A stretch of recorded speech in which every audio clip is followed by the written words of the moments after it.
Hi, this is Dr. Scott Young, and today we're going to have Dave back with News Treason. He did a really cool one. I know a lot of you guys were talking about it, asking questions about it. We were talking about the real estate market and the post-NESARA changes that are coming. And so, guess what? We said, you know what? We really need to hit those next set of questions. So, we're going to talk about that coming right up.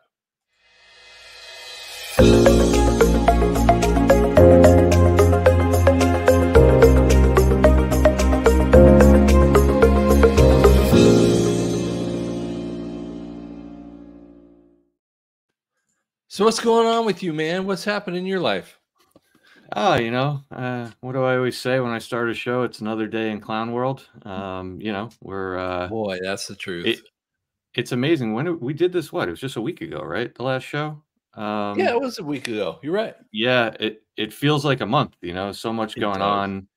on. You had the crazy town debate and all these major Supreme Court decisions coming down, which, a lot of them relate directly to what we were talking about the other day, right? What was one of the key things we talked about in that first presentation was the effect of regulatory changes on the Yes. real estate industry. And Yeah. you had the Chevron deference after 40 years being overturned last Friday. And for a lot of people have been talking about that. It's something I encourage everybody to familiarize themselves and read about because it's shockingly, of course, not getting a lot of press, but the And effects it's that something decision.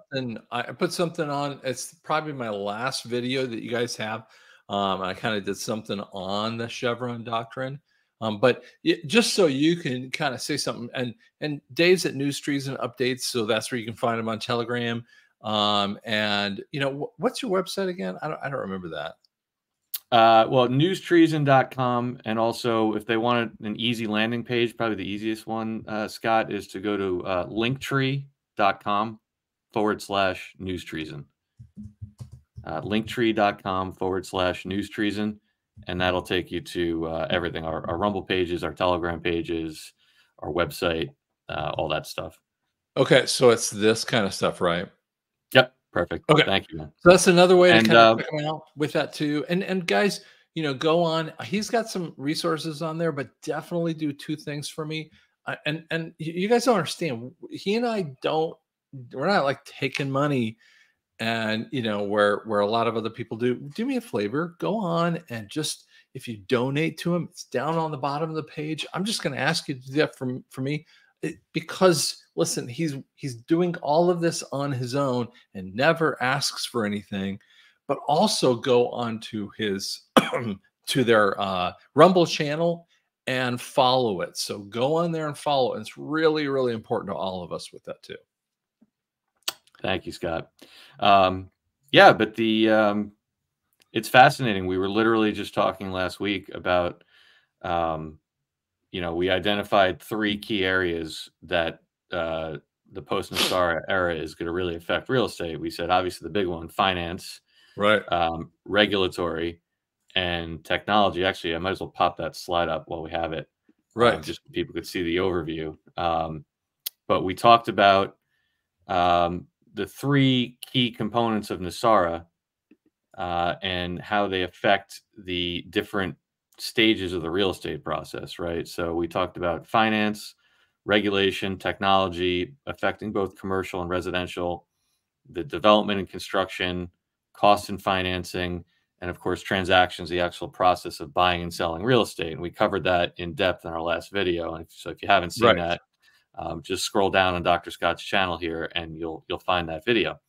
But what we're going to highlight here, just in the beginning of this conversation, is regulation, right? And we talked about things like zoning, where unelected bureaucrats are able to make mandates, which we know are not laws, on how and when you can get permits, how you can build your house, how big the house can be, the color of the house in some areas, all these crazy different things. But regulation really touches everybody. It touches the end user, it touches the developer.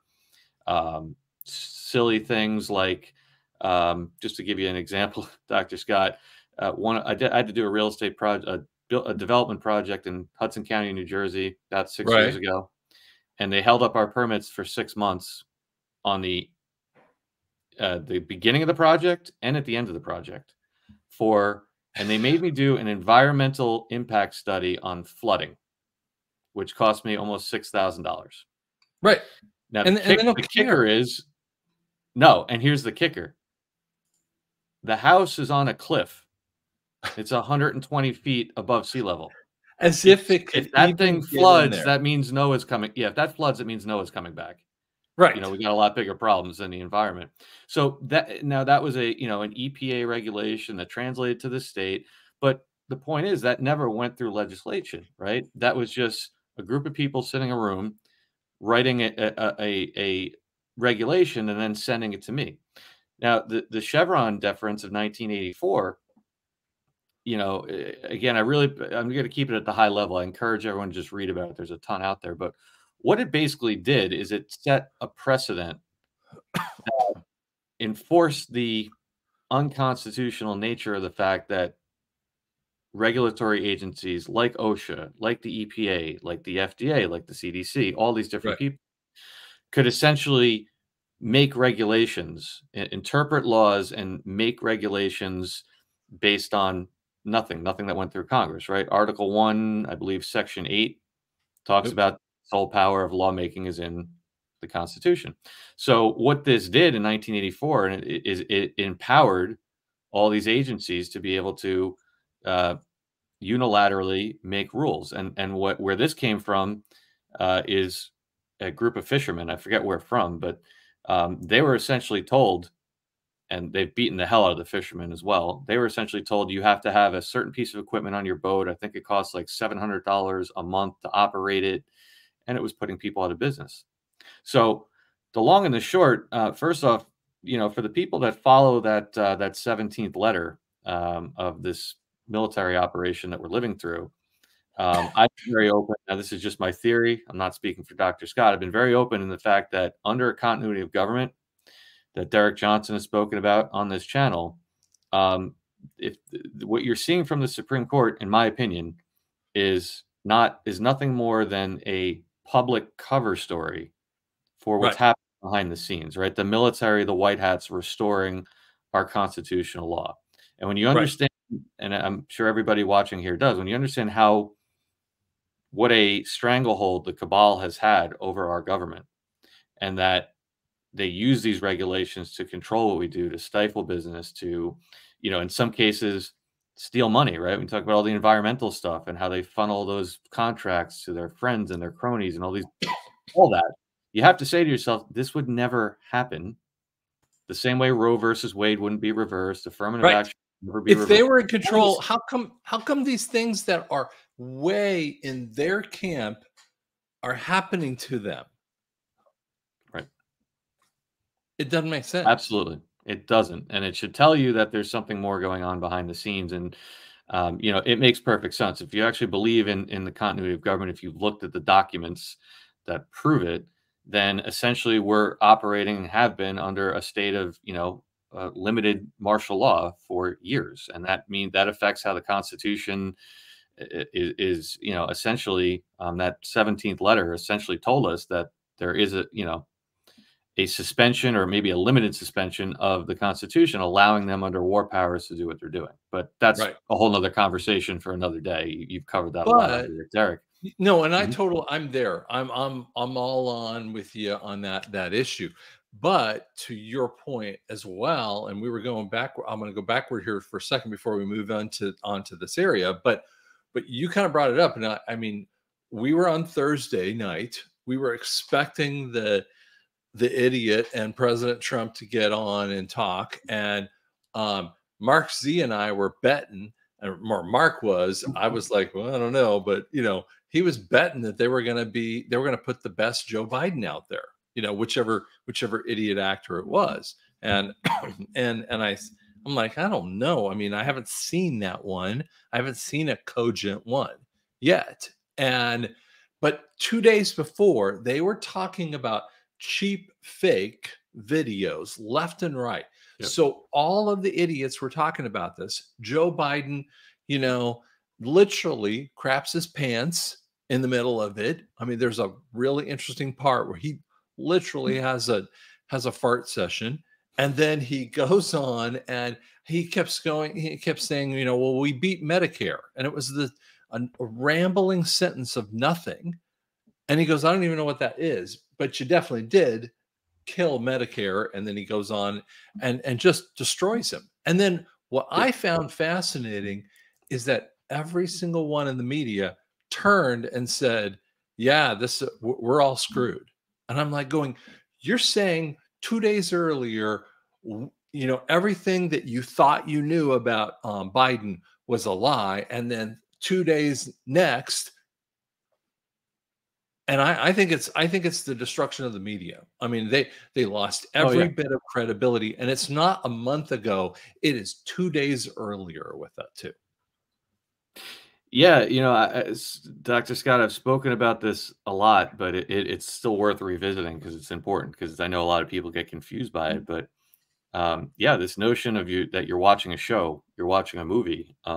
You know, there's a lot of real stuff happening in the world. So I always say that I don't discount the fact that there are real things happening, real people getting hurt. But what you saw on Thursday is that's what we mean. Yeah, And it if you didn't think that the White Hats controlled the media before Thursday, you definitely should now, because to me, absolutely. it was Absolutely. now that I look back on the whole picture, basically what they did, go back and look at that debate. They basically replayed the 2020 debate. I mean, they even talked about a lot of the same topics, but Oh what was yeah. different this time? Yeah, Biden stumbled and bumbled more. Trump was tasked with staying in his lane, staying quiet, not getting out of control, because if he did, the White Hats know, then all the focus would have been on him. Right. And it's my opinion what they designed that to do was to get the attention of that what I call the low IQ voter, right? And I don't mean that in a derogatory way. I mean the type of people that don't pay a lot of time, pay a Right. lot of attention to politics and what goes into voting. Because the White Hats know that statistically in an election year, that group of people, whatever the percentage is, that really don't pay attention to anything, they're worried about sports and fantasy football and everything else. When they are going to start paying attention, there's a giant influx of people that start paying attention during the first debate. Right. And I Right. believe that, you know, when I was watching and I was initially getting kind of bothered. I'm like, why isn't Trump throwing out more numbers and facts and statistics? And then after I saw the whole thing take place and how they flipped the media, I said, wait a second, this entire thing was designed for those people that look at us and call us crazy because they don't pay attention to anything. They wanted it wasn't for us. It wasn't even for what I call like the Alex Jones awakened people. I'm talking about Sure. the people that are fast asleep that haven't watched a Biden or a Trump speech in years. Right. They wanted them to see one thing and one thing only: Biden falling apart. Right. And then to me, it was very obvious that the design was to have him fall apart to keep the conversation very simple, not too detailed for the masses, and then use the white hat controlled media to flip. I mean, the biggest tell should be that CNN did an entire 5-minute segment with a graphic and everything, fact checking Yep. everything that Biden got wrong. Now Yep. go back to 2020. Who did they fact check then? Trump. What changed? The control. This is the flip against the media. And it's Right. designed to now swing the minds of those, like I said, the low IQ, the people that don't pay a lot of attention to politics. They just wanted they wanted everyone to go to work the next day and go, holy crap, did you see that? And that's Yeah. the design. And the media is going to reinforce it. So to me, it's very obvious. And you're 100% right. As they do that, people are seeing in real time just how corrupt the media is, because now that you get everybody to go on social media, the digital army, all the keyboard warriors to go out there and put the side by side of, you know, 2 days before, like you said, they're praising Biden, and then the day after they're crushing him. You know, so Right. to think that all the media just decided the next day that they're going to flip on him without some kind of external force doing it, I think is Oh yeah. pretty narrow-minded of people. So Well, and yeah, it's it stupid, was but amazing to see. I think though, I mean, no, there, you know, go back in time and there's another, you know, there are a couple events that kind of blow people up. I want to say I think it's Bush and Dukakis, where Dukakis, you know, kind of crapped the bed that messed him up too. But one thing that people don't look back on is the Kennedy Nixon in 1960, Yep. and Nixon has just had back surgery. He's sweating like a pig, hurting like crazy, and doesn't handle JFK in that way. Those kinds of things, push the elections over in different ways, and so that's and frankly, we all believe this election isn't happening. So don't come at me with the election kind of stuff with that. I just don't believe it whatsoever, because it makes no sense to have another cabal election, in that way with that too. But that's the Scottism. And let's move on, though. I don't want to get off on that too much Yep. because it's such a good one. But I'm going to hit you with each question. We'll let you kind of bring up on the screen, and then you think about what you might say. So a lot of people are worried about this. Like, would they cancel my closing of my house closing if NESARA happens, or and they're going. That's first question I probably want you to think about is if it happens in the next days, weeks, whatever, and I have a closing coming up real quickly, what happens? That's a tricky one, but I would have to say, theoretically, the way we understand what could happen, I would have to say yes. Again, I got to qualify this by saying we're all speculating here based on what we know. So Sure. let's walk through it for a second, right? You and you've covered it. Mark has covered it. I've covered it extensively.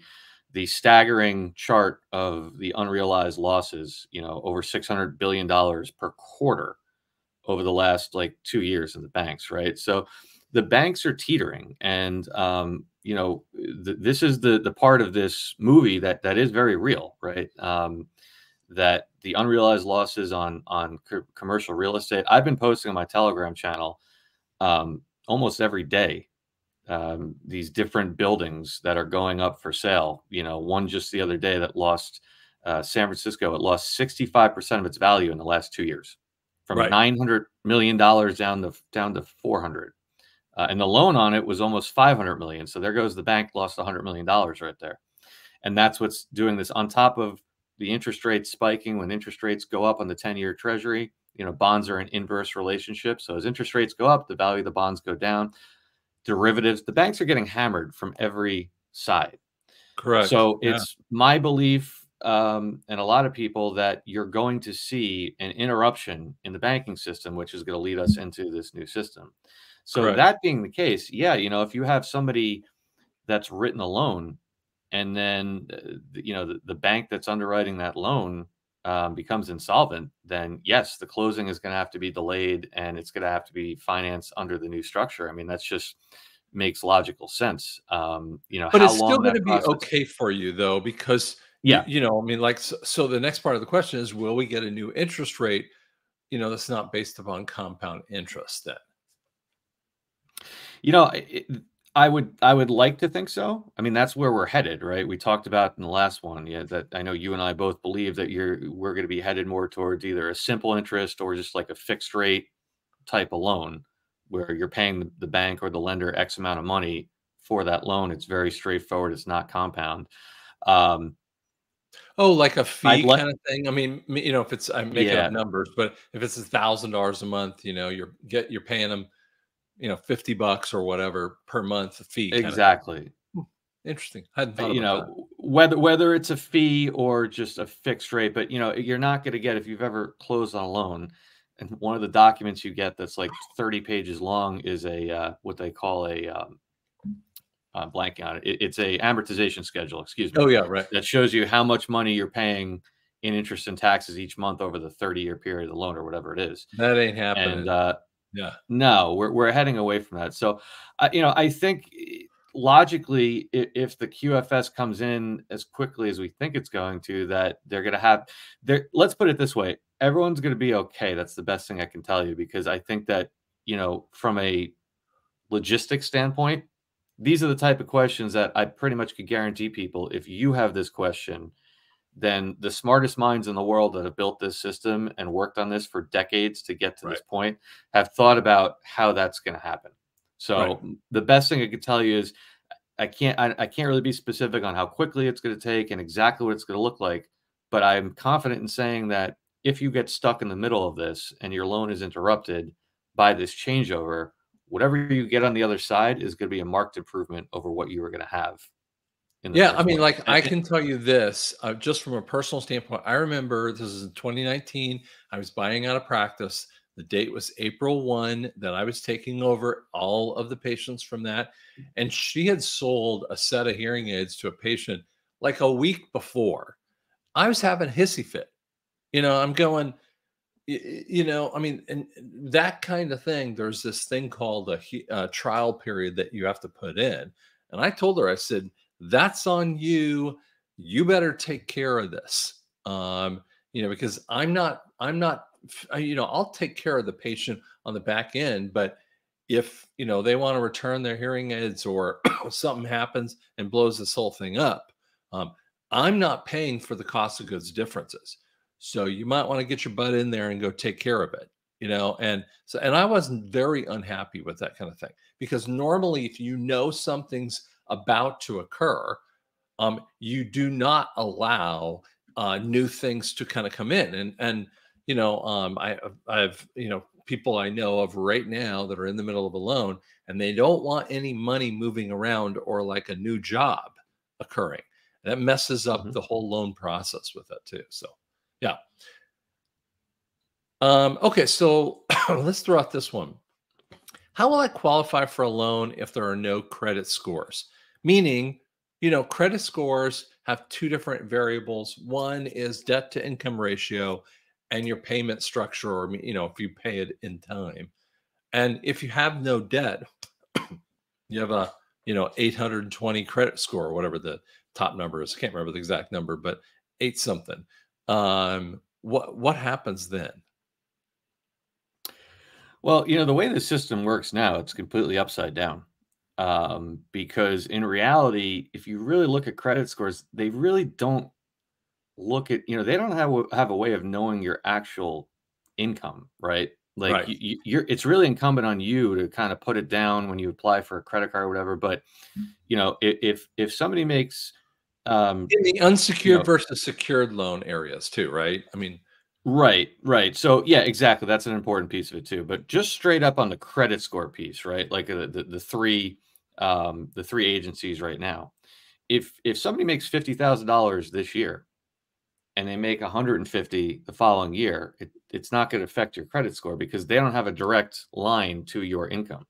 right, So let's really think about it. Now, yes, when the loans come through, absolutely, a loan officer, a lender will absolutely look at your income, usually a few years of your income, to see the right. trend and calculate that debt to income. So for the loan, absolutely. But um, the credit score is a complete fallacy. It really is. Like, there was a period of time where I was running, when I was running my development business, where again, on paper, there's millions of dollars going through my hands, right? Not that I cleared that much every year, but and um and yet because at certain periods of time when I was finishing a project, I would have these lines of credit and credit cards in particular, and the balance would be high because knowing you're going to have $1 million coming in, you pay everything off. But what the credit agency does, they look at it, they say, well, you have a $10,000 credit limit on your card. You're using 90% of it. We're going to lower your score because you're Right. using your cards heavily, right? But what's messed up is at the same time, right, where I was showing an income into the well into the six figures lane, members of my family who are retired, who maybe only take home 50 grand a year in retirement, I had a 600 credit score. They had an 800. Yeah. Doesn't make any sense, right? So in other words, they can go out and the bank is basically saying, well, it doesn't matter that you make 50 grand a year and 40 of it goes out the door for your But see, bills. but some They don't of your look at it stuff, that way. and this happened to me back in 2007, 8, is they started loading business debt on my personal credit Hmm. reports. And Hmm. that's Yep. exactly what you're saying. Like, I mean, like, you guys don't understand. I mean, because I have some, big points that come out. I have a credit card. I have several credit cards that are $40,000 limit, $50,000 limits. It's because I've got to be able to do that. And then, I'll pay them off. And That's nothing I can affect on a personal level, and yet they try to shove those over on my personal credit report. Yeah, That's what he's yeah, saying. and it's really rigged. And the best way I could lay it out to people is, um, if you have two people, Dr. Scott and then me. Dr. Scott has, a practice, a good income, whatever, and he's going to get a credit card, right? And you have lots of money, coming through your business versus, let's say, me, if I'm not working right now. Let's say I only showed $20,000 in income last year, right? So you're making way more money than me because you have a business. Well, from a credit score standpoint, if I make all my payments on time and I don't carry a lot of balance in my credit card, but you miss one or two payments, you're going to have a lower credit score than me. Now, Yeah. that from a logic standpoint doesn't make any sense. If I'm a credit card issuer, I'm trying to figure out who can pay more. Well, who's got a better chance to pay? The guy that's got an active practice with income coming in, or the guy making 20 grand a year? But that's not the way it works. Why? Because they want to rig it towards the people that use more of their credit card. They want to be able to have an excuse to charge them more interest. So we're going to get away from that. It's going to be, I believe, again, it's hard to know how exactly it's going to function, but I know you've spoken about this before, and I agree. It's going to go towards a more simplified ability to pay type of credit, where they're Well, not I going to mean, go and give it. didn't you as a business, I mean, when you were running the business, I mean, if someone's coming in, and they were saying, well, I want a $2 million home, and you're going, okay, well, that's a pretty high earner, probable, right? I mean, I'm not gonna, I don't have all the answers of your amounts there, but if a $3 million home, or $4 million home, whatever's the high number for an area, you go, well, that person better have the finances.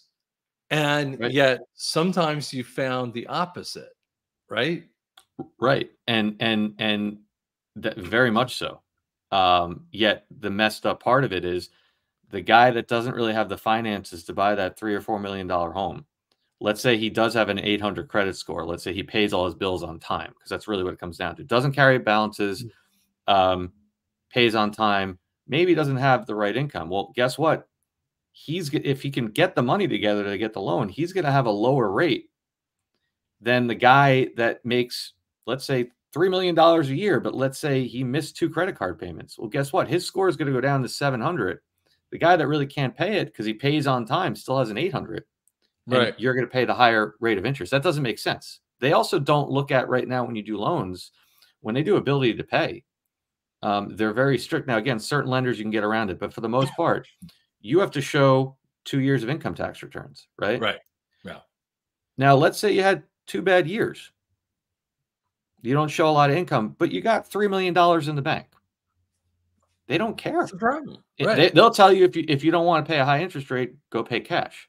But so it's completely upside down. They rely way too heavily on this credit score, and they use it to charge more interest. Doesn't matter if I've saved up $1 million and I'm buying a $700,000 house, and I have enough money in that $1 million to pay that mortgage all the way through.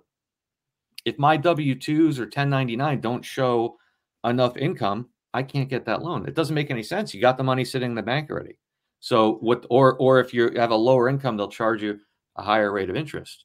So it's just upside down. So I think we're going to go to, like everything else, a more merit-based system, Right. which Right. is also going to eliminate the low side of things, where they're not going to give, $30,000 credit cards to people that make $25,000 a year just because they have a good credit rating. It's not that Yeah. you have to be able to show an ability to pay, and that's what they do. That they want to say, listen, you have an 800 credit score. It doesn't matter. We're your income 40 grand a year, whatever. That's fine. They don't care. They Yeah. want them to get themselves into trouble. So I think, to answer the question, we're going to head more towards a asset based loan and credit system, where if your income is stable and you have, most importantly, you have money in the bank able to pay and everything else, that it's not going to be a rigged system where all of a sudden, again, you have $1 million in the bank, you have a six-figure income, but you had a bad quarter and you missed two payments, therefore you should pay a lot more for the loan. It's not supposed to work that way. Yeah, it doesn't make any sense. So I think we're going to see more what you're saying, and to put it in another way is you're saying, well, we're going to see more like reason built Yes. into this. It's not Yep. about fairness exactly. It's about reason. I mean, or an ability. Because I mean, I'm gonna be kind of crazy because I'm gonna tell you what car dealers do. If they work at a Lexus dealership, I had a friend of mine who was a manager of tons of car dealerships, and George would tell me the story. He would say, the guy works at, he's got a Lexus dealership who's at the time, this is years ago when we didn't really have other cars other than BMW, but Lexus is the high end dealer kind of thing. And guy walks in and he's thinking about a Lexus and he goes, he doesn't have the money, and he would discount the guy all the time. He goes, you don't have the money either to buy one of our cars, Yeah. you know, and so there's a lot of pre-qualifying that happens, and yet some of that is kind of, to some extent, there's a reasonable kind of nature in there too. So we need to see some of that coming back with that. Absolutely. Okay, so with the QFS, or the quantum financial system, how will the QFS help me with credit for a house loan? I mean, is there any possibility in that, or what do you feel like? Well, I think that might take a little bit more time, but I think when you talk about credit, that there's going to be a number of factors that come into it. Not the least of which is going to be when you go back to a gold-backed currency and you actually bring value back to the dollar. You're going to see over time those housing prices adjust. So I think in the long term, as we touched on in the last presentation, the need for credit and loans is going to be a lot less. They're not going to go away, of course not. No. But we've gotten into a system now where you just think about car leasing, right? Lease a car, leasing. It's renting. You're renting a car. Nobody owns a car, right? And Correct. I don't Correct. know the statistics, but it's a lot. That wasn't the case 50 years ago, even 40 years ago. It just didn't. But why have we gotten to that system? Because the dollar is worth 6 cents of what it used to be 100 years ago. Right. That's why you go online. Everyone knows you go online right now and you buy something for $25. And like, do you want to pay in 4 installments? You're like, what? So I think the broader answer is yes, because the QFS is going to return wealth back into the system. And Right. so we're gonna get away from this, finance everything. I mean, think about it. 20 years ago, when cell phones started getting big, you went out, you bought a cell phone. It was like $80, $100, right? Now, an iPhone is $1,500, and you're financing over 27 months. Like Right. literally, the only tool you hold in your hand that is your key to everything, and you can't even afford to buy that outright. It doesn't make sense. So returning wealth and back into the system through an asset-backed currency is basically going to reduce the need of credit for everything. And I think I spoke about this the last time as a developer, a real estate developer, and having a license as an agent. I saw over a decade the financials of people that were buying homes. And I Right. told you, I was in an area with one of the highest home values in the country in Hudson County, just outside of New York City. And yet these people were putting down 3.5% as a first-time home buyer, 5%, 10%. You didn't see a lot of 20% down. And that's also a product of the collapsing dollar. So I think as you return wealth to the system, and as you going back to the previous question, you make it a much more merit-based system to get a loan. Does it make sense that if you have a default on a credit card that it stays on your record for what, 5 years, 7 years, whatever it Yeah. is? It's crazy. You miss a payment, it stays for one payment you miss, it stays for 2 years. Doesn't matter if you make another $500,000 the next year, it's still dinging your credit and costing you more interest. So, yeah, I think all these factors are going to combine to reduce the need for credit Well, and what about reintroduce this? wealth back into the system. I was thinking about this too, and just brought it up into my head because you guys are going along. But with the QFS, it's a real identifier, of that is Dave. Like I know that is Dave because we can go into that.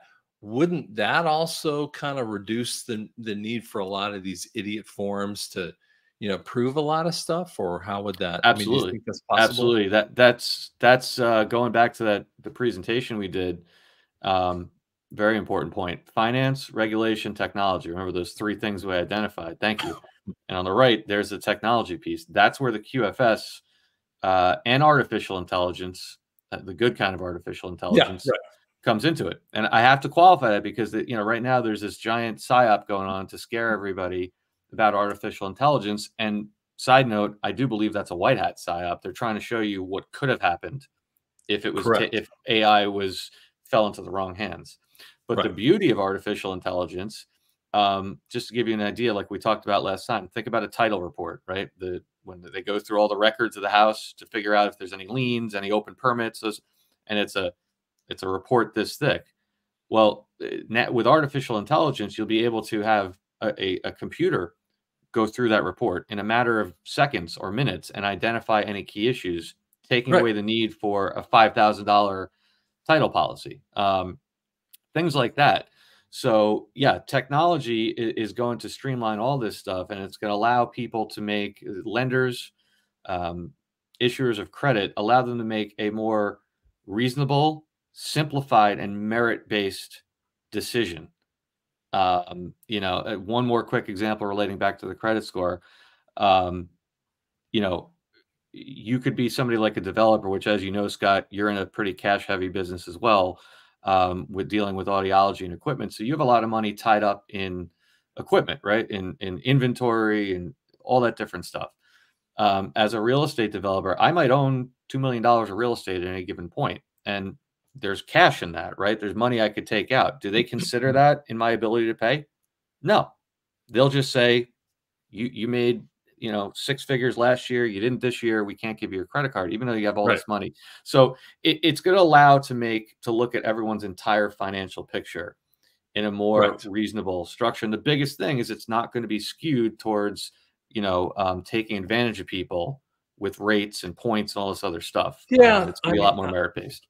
I think that we're going to see, like, let's say Dave's the banker and Scott's the loanee kind of essence, right?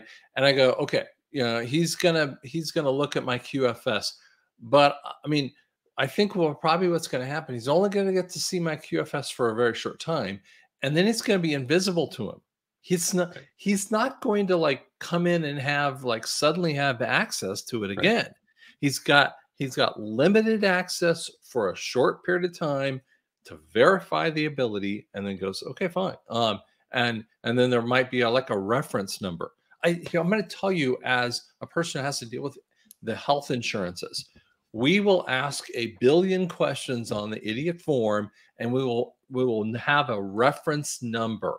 What that reference number does is I hold their feet to the fire if they start, changing their attitude. And that reference number is an intimation of a date and a time, and and who it was, and what was said. And I think that might be the other kind of way too, is some level of reference numbers. There's already systems out there to do it. So just something I've Yeah, been thinking about absolutely. with that too. Yeah, I think, I'll give you another example. When we do, we build projects, we very often would take private investment money. So we might finance the property, but then for the project, if we need, capital to help make the project, a little bit more flush with cash and a little, have it move forward a little bit more quickly, we very often go out to mostly friends and family. But I might go to Dr. Scott and I would say, hey, Dr. Scott, I have this project that's going to take, 2 years, or it's going to take, 18 months, whatever it is. Um, would you like to invest? How much? I'll invest $100,000. Okay, I'll give you a straight up 10% for that, because for me it's worth it, right? If it's a Right. good project. Right. And you would send me a proof of funds. Say, look, I have $100,000 sitting here. I can send it by next month. I do an agreement with you. I say, by month 18, I'm going to pay you back 110,000. If there's any penalty, it's a very simple loan based on I your agree. ability to invest with me, my ability to pay it back. I would give you the financials of the loan, and that's it. It's not exactly like that, but that's the more simplified structure Well, you that I just believe we're went heading into towards. You just walked into the next question like, "Man, you messed me up." So no, like, what's the difference between simple and compound interest? Because I see people like go, they mention interest and they go, "What kind?" Yeah, that's an important distinction. So what I just described is exactly that, a simple interest loan. So if you're giving someone $100,000 and to make the numbers round, you're saying it's 10% interest. Well, that means that the loan is going to cost you $110,000, period. Right, Or a compound interest loan. It depends on the schedule. Some loans compound, like a credit card, compounds daily. Loans, depending on how it is, they might compound every 6 months, once a year, every month. Depends on the lender. But basically, it's what they're doing is they're recalculating the interest after you make a payment based on the remaining balance, right? right. It's compounding. So that's why, and it's amazing, Scott. I know you know this. So many people don't do this. They just go, well, I'm putting 10% down on a house, and it's $100,000 loan, and it's 5% interest over 30 years, and my payment is $800 a month. Right. And I used to tell people all the time, like, look at what the total payments are, because Exactly. it's staggered because of the compound interest.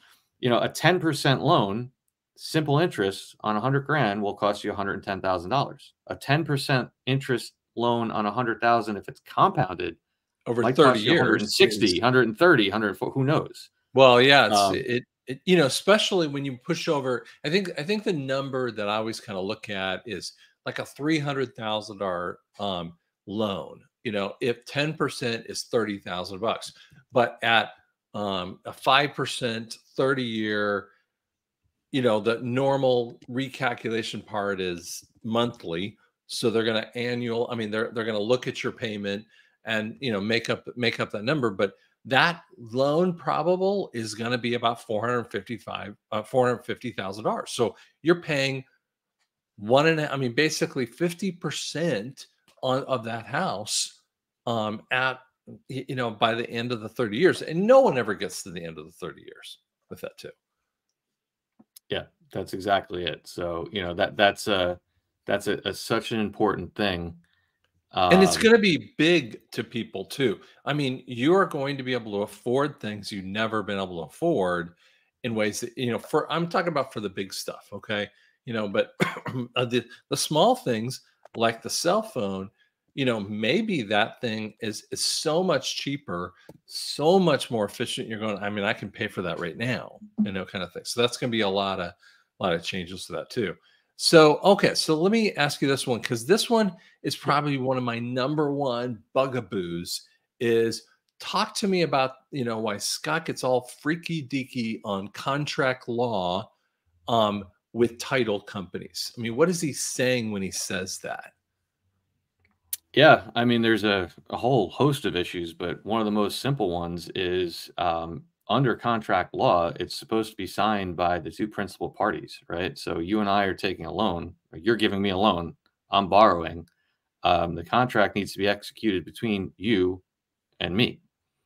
And one of the things they do, if you've ever sat in a closing, is there's a closer there that is signing on behalf of the bank. The bank never actually signs the contract.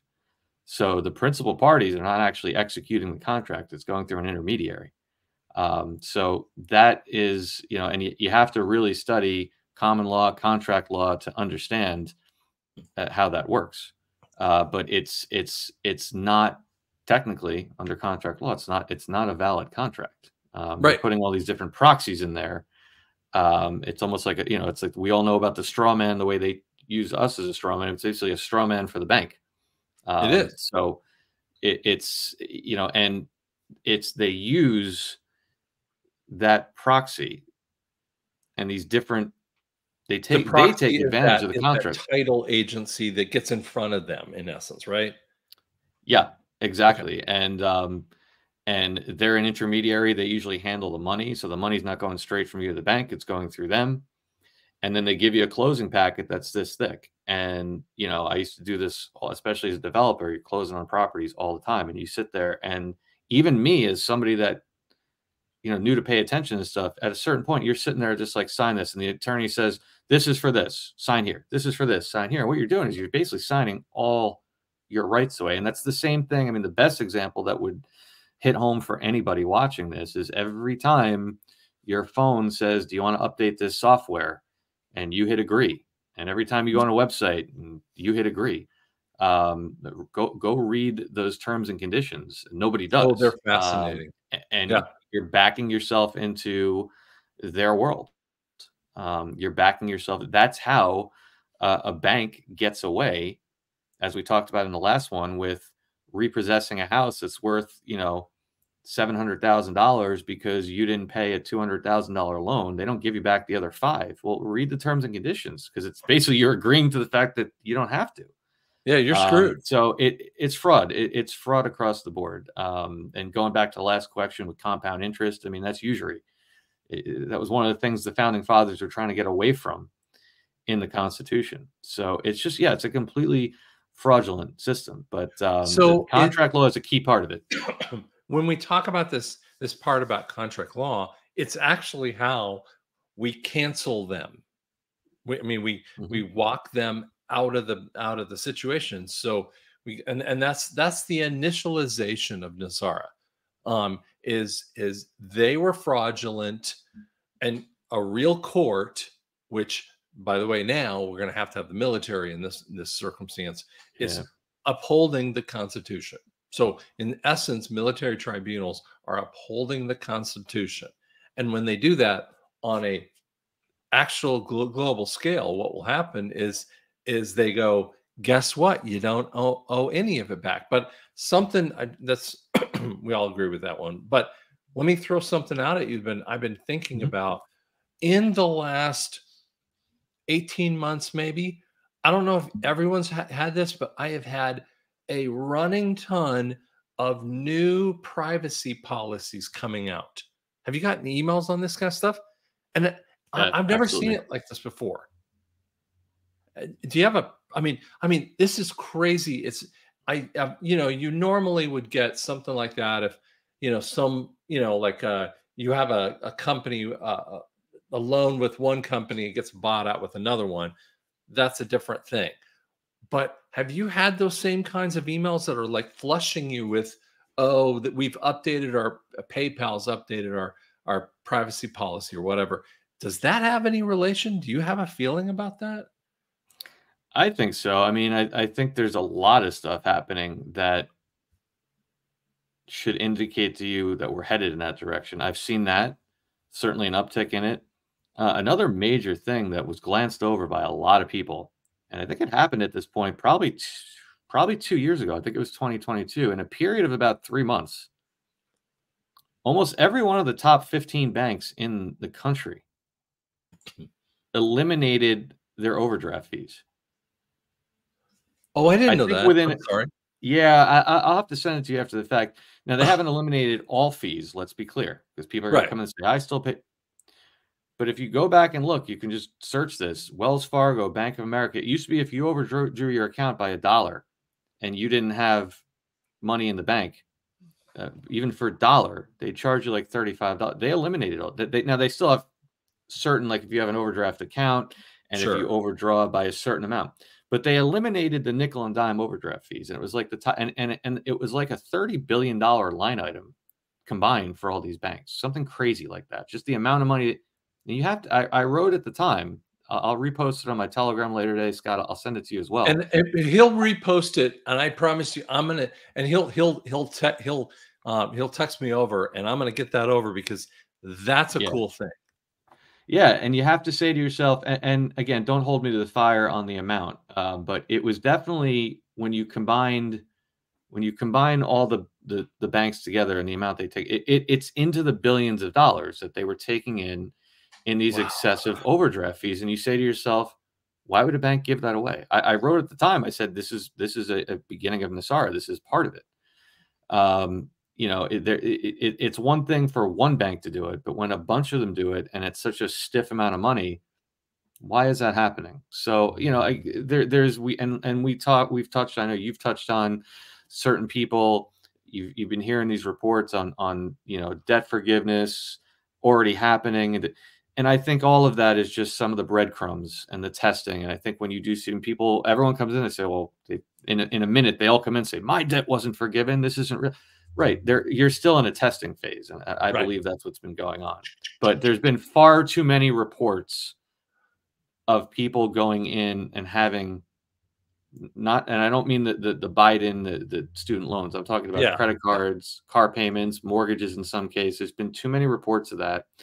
And now it's almost like if you watch Mark Z and some of these other people out there, there's a flood. I mean, I know two people personally, two of my admins on my channel that one in particular just last week went in and spoke to his bank manager about the QFS. And the guy didn't believe it for the last 6 months. And all of a sudden, he wouldn't say anything. And he said to him, well, if you're under an NDA, I understand you can't say anything. And the guy just looked at him and just smiled. There's Yeah. too much of that I've happening had now it. to discount it. Yeah. Yeah. It's so There's cool. way too much of that happening. It's so cool. Okay. So if we don't have, if contract law is a problem with that, with title companies, will we have a title company? If 6 months after, NESARA happens and you buy a house, will there be title companies? Is that even possible? I think so. I just think like everything else, and that's why we touched on this last time. Some people might look at this and say, "What you guys are saying is insane. It's going to eliminate all these jobs." No, it's not, because you're what it's like everything else. If you go back to the early 2000s when digital cameras came in, right? There was some companies that adapted and some that didn't. The smart Right. ones, Canon and Nikon and all this, they adapted. Somebody that was slow to adapt, for example, would be an Eastman Kodak, right? Kodak Yeah. didn't move quick enough and they pretty much went out of business, as we knew it.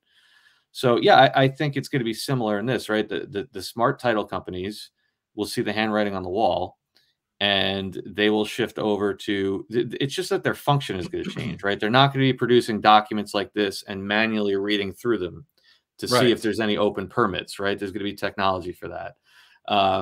They're But likely maybe they're not going to going to look for be. liens on that property, or some, like boundary issues, or some. I mean, like, because doesn't that happen? I mean, don't you have Yes. boundary issues Yep. sometimes? Exactly. So I think a title company will be the facilitator of that technology, right? So if there's a system that analyzes documentation, an AI-based system that analyzes it, and a records-based system and again, this is going to take a little time to come in, but if it's, let's say, a records-based system for the municipality that keeps all the title work, The county there's kind going of to be a thing, right? like a blockchain type of system where all the property records are on there. And Right. then the title company will have a software that will be able to analyze it. And if I owned a title company right now, I'd be looking into that kind of stuff. I'd be looking into smart contracts, because they'll Right. probably be some of the people that facilitate that. And there might still be a need. Don't forget, the most important thing a title company does is title insurance, which, Right. if you have something is missed in the title, an open permit or a lien or something, that the title company backs it up with an insurance policy. Again, I think insurance is going to change greatly, but I don't think that kind of thing is going to go away, because I think there's always a need to make sure that you're ensuring the clean transfer of the property. So yeah, I think there's going to be a role. I just think like everything else, it's going to be changed. It's like every other time in history where, disruptive technology comes in, some people are going to adapt, some aren't. And the ones that adapt, will thrive.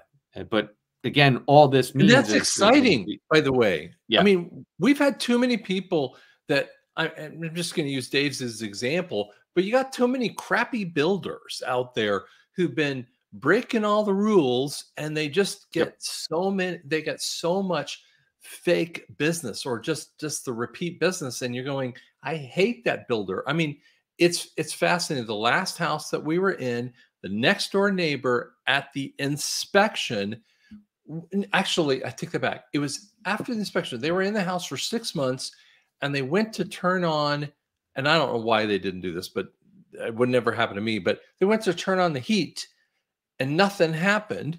So they get, the HVAC guy coming in, and they had installed a unit. Like, how do you get through this kind of stuff? Wow. And it's not and Dave could give about 3 billion stories of that stupid. And those are the kind of companies, they just need to be gone because they're incompetent in this way too. Yeah, and it's it's important to frame it properly, right? When we all talk about, well, this company is going to be gone and that company's going to be gone, we're not saying the military is going to come in and shut all these companies down. We're saying that proper You are. proper capitalism will take hold. Meaning, if Dr. Scott runs the best audiology practice in an area, that he should have the opportunity, should he want to open more locations Right. without being choked by regulations and without being choked out, by cronyism with the city and permitting and all these different things that keep other companies from coming in. And that's the way the market's supposed to work, right? That's how it used to work. Is that if you were a really good builder and you were a two-man shop and you were building the best homes, eventually you'd have the opportunity to build up that business and overtake somebody like a Toll Brothers or one of these big conglomerates. But now you don't stand a chance. I mean, where I used to live in Hudson County, Toll Brothers was in the pocket of every single politician. So whereas I was building one little house, and during COVID, in fact, at one point I waited almost 2 years for a permit. 2 years. And yet Toll Brothers, because it's all public record, put through four 70-story buildings. I'm sorry, four 700-unit buildings through our zoning process in 2 months. They Yeah. got through with a 700-unit tower in 2 months, and I waited 2 years. It's not supposed to work that way. And Yeah. that's what's It going to get shouldn't. corrected. It shouldn't. And therefore, that will open it up for somebody that is a good, whatever it is, in any business to compete with the bigger guys. Now, I'm not saying one guy's going to take down Toll Brothers, but there shouldn't be this giant disparity No. Yeah. of fairness in how they can operate. Yeah, This I country think was built on a merit-based system. well, one thing that's going to happen, and this is really common, these big companies, these big tech and big companies, big corporations, what you guys don't understand, they're weaklings. I know that's going to sound really crazy because we think of them as the big gorilla. They are so weak because they have not had to compete. When the competition happens for everyone, where everyone has to compete, the small ones already know how to compete. They already know how to be in the game and compete. But the big ones Absolutely. are going to topple because they have no answers for the competition because they've never done it, in essence. Yeah, and Scott, let me give you another good example because most people. I can understand the skeptics saying, "Well, what you guys are saying is no one's going to take down Toll Brothers or Walmart or whatever." You're looking at it on this screen. Look at what's happened to the media over the last 3 years. CNN has lost 80% of its audience. Fox News has lost 50 or 60. Okay. You take, I know you were over on, I think it was Elijah Streams the other day, right? They have 160, 170,000 Rumble followers, and the video you did will probably get over 200,000 views, right? Well, guess what? That's CNN crazy. CNN right now, as we speak, at this time of the afternoon, look at the statistics. There might be 60,000 people watching it. Prime time, I think they get about 200 to 250,000. So you're With already seeing millions of independent, dollars of resources to throw at every single idiot program. right? And they're getting beaten by the average podcaster with a laptop and a streaming account. And it's happening across the board. You take Tucker Carlson, and people say, well, that's Tucker Carlson, but that's not the point. He had a company that was a multi-billion-dollar conglomerate, and he was getting, when he left, about 1.9 to 2 million viewers every time he went on. Now he posts with his laptop and a couple of lights and a nice little set, and he's getting 20, 30, in one case with Trump, 200 million views. So to the skeptics Crazy. that say, to the skeptics that want to say what we're talking about over time is not possible, it absolutely is. Right. You've already watched it happen with the media. What you've seen in a slow pace over the last 10, 15 years when guys like Joe Rogan started coming up in 2009, and now he has 15 million people a week. Again, it's his set, it's him and a producer and a microphone, and he gets Yeah. 15 million people a day to listen to him. So you've Right. already lived through exactly what we're talking about. You've lived through, and I would argue with anybody that when it comes to the media, the last 3 years have been the most disruptive period of media in history, in any other time in history, because it's happened so quickly. And that's where the technology, where it used to take, you know, for television to interrupt newspapers took a couple of decades, right? And for streaming music to disrupt CDs took a decade or so. Yet what we did in 3 years with the media just shows you how quickly technology can disrupt things. And I think that's where you're going to see when you start release some of these, like I said, those 3 pillars: the finance, the regulation, the technology. When you you take the handcuffs, all three of all 3 of those things in blue, you make finance more available, more reasonable, you lower regulations, you release the technology that's been suppressed and have a system where it's not rigged towards the controllers. You're going to see that happen with everything else. Let's face it, guys, if they really wanted to, if the good guys weren't in control, do you think Dr. Scott and I would be here talking about this? Oh my God. Uh, Yeah, that's right. they would just simply start regulating all the podcasters and say, we need a license. Remember when they did that to ham radio operators? You need a license. Yep. How come no one's had to say we need a license for podcasting? That should tell you a whole lot about who's in control behind the scenes. Exactly. Exactly. All right. My last question here, and this is a big one that people get all upset about too. What about comps post NESARA? So if you want to explain what comps are, and then after NESARA kind of things too. Yeah, this is an important one. I'm glad you asked this, Dr. Scott. Comps, comparables, as we call them in the real estate industry, is a methodology by which I, as an agent or a developer, would show Dr. Scott the true value of a home versus what is being asked. And without boring everyone with the process, what it involves doing is looking at the most recent sales in an area, picking 3 or 4 comparable houses, and then you make adjustments. So if you're buying a house for 100,000 and I see another house next door that just sold for 100,000, but let's say it doesn't have a garage, I would adjust that price down by, let's say, $50,000. Right. Right. To make the comparable prices even and tell you if this is a good value or not. Right. And let me tell you something, that is one of the most backwards processes that we have in the industry. The good agents, and with all due respect, in my market, there weren't that many of them, learn how to do it. It's not complicated, but it is a detail oriented. You have to kind of know how to use technology. You know, you cannot listen. Zillow, sorry guys, that algorithm is a disaster. Don't ever look at a Z estimate. Any agent will tell you that. Zillow has a lot of good tools, but that's not one of them. Yeah, it's not. And then a lot of agents don't know how to, really do it. They don't teach you that, right? That's one of the corruptions of the system. They put you through real estate school and they make you take a test, and it never shows you how to do the job. So I think technology, I think proper technology, that goes back to what I was talking about with the MLSs on the last show, how every MLS is county specific. It's run by a different group. It's completely fragmented. They all have old technology, and it's you could get me and 3 other agents and say, comp out this house, and you're going to get 3 different numbers. So I think artificial intelligence is going to play a big role in that.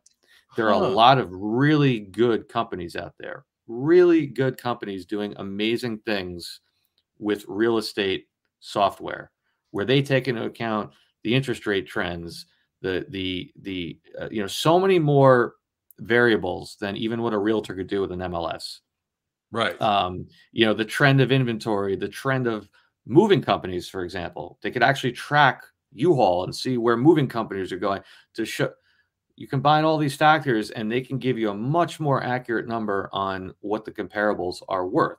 What's been the issue?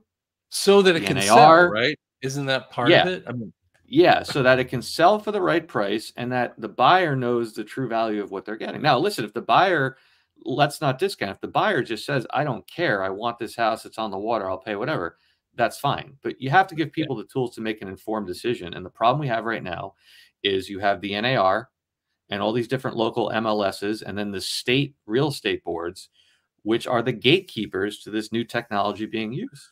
If you Right. didn't have a corrupt NAR and MLS system, then they would get together at a conference every year and say, here are the 10 different companies that have this software. This is the best one. We're going to recommend this one and 2 others. And those people would have an opportunity to be in every market, but they're not. They're out there kind of floating out on their own. And Right. they just have to hope that certain realtors individually pick them up to use them. Right. But the NAR isn't going to recommend them because they're cronies with all the different MLSs and real estate boards.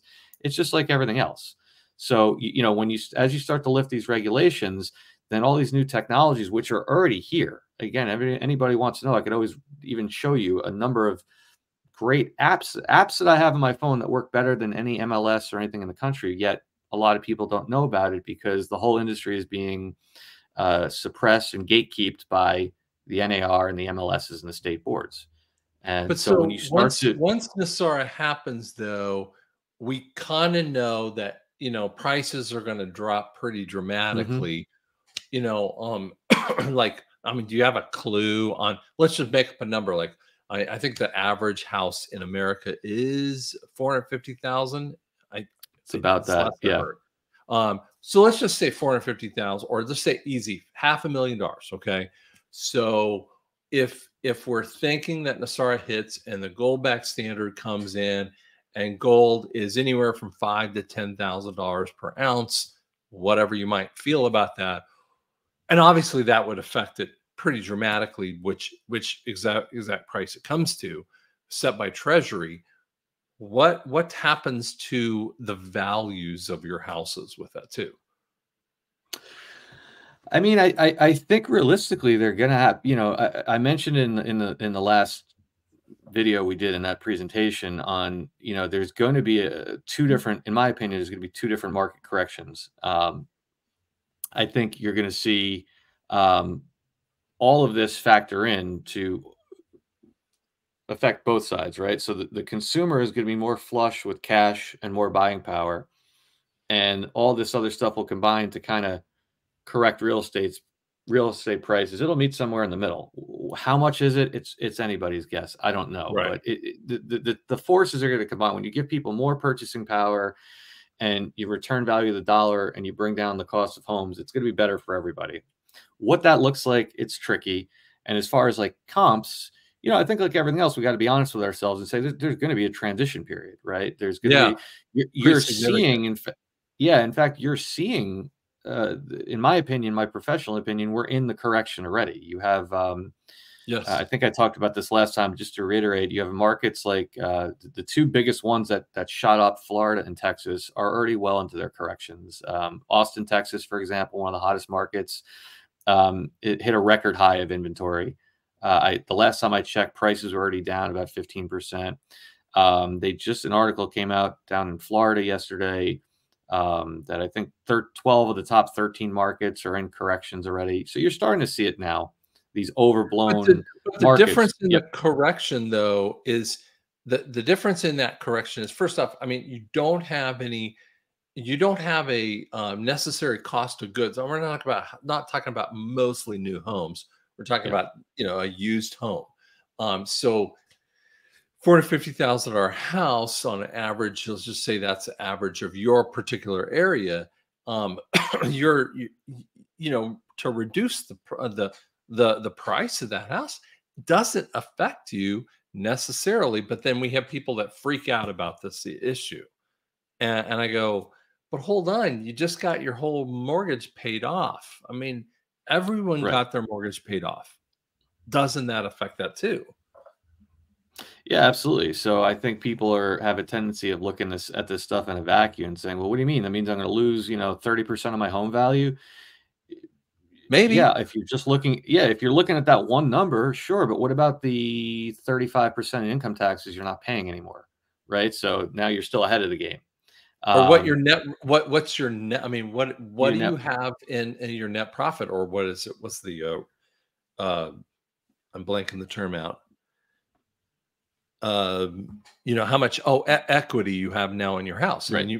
in essence, at the moment that it happens, you have $450,000 of equity. I mean, if it drops down 30%, that's what, 150,000 ish off of that house. Just being really, really big on number, but let's say that's about 32%. That would be $300,000 house. You still have $300,000 of equity at that point, Yeah. right? Plus, I think people got to factor in the notion that it's going to be market specific too. I mean, this country, whether or not the media wants to talk about it, is Right. going through, in my opinion, one of the largest mass migrations in history post-COVID. I mean, you have people fleeing out of blue cities and blue states. That's not a political thing; it's just a fact. Statistically, Yep. the top 10 Yep. places people are moving from are all blue. So it's going to be a whole host of things that over time are going to affect it. Yeah, biggest one is the debt forgiveness, value of the dollar, thing like that, of course.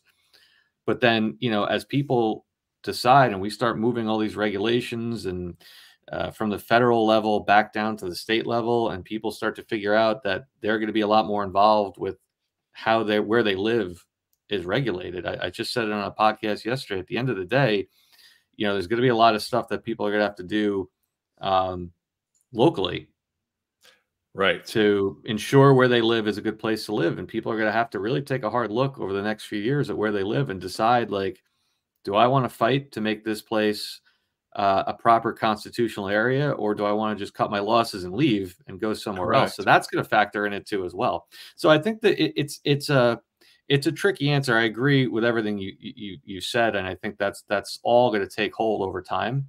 But I think we have to be honest and say this is all for the better. But it's probably going to be there's going to be a tricky period. Let's face it, just like it's been a tricky period for the last 3 years. When you're dealing with a market Right. that went up 50% in 3 years, that's not supposed to happen. So Yeah. Yeah. everything's overblown, and there hasn't been a lot of reasoning to prices over the last 3 years. You've seen over the last year everything kind of stabilize, and now you see certain markets starting to correct. This is just going to churn that up a little more, but there's going to be a transition period. I think that's just is the reality of the situation. Yeah. But you can just Right. you can look at it from a value standpoint and say, look, anytime you return value to the system, you return value to people's pockets. And, remember, think about it not in the bubble of just the price. Think about it in that chart we had up on the screen, everything coming together. Right. At the end of the day, all those different aspects, the finance, the regulation, the technology, it's going to make over the long haul things way better for the consumer. So are we going to have a little bit of a transition period? Absolutely.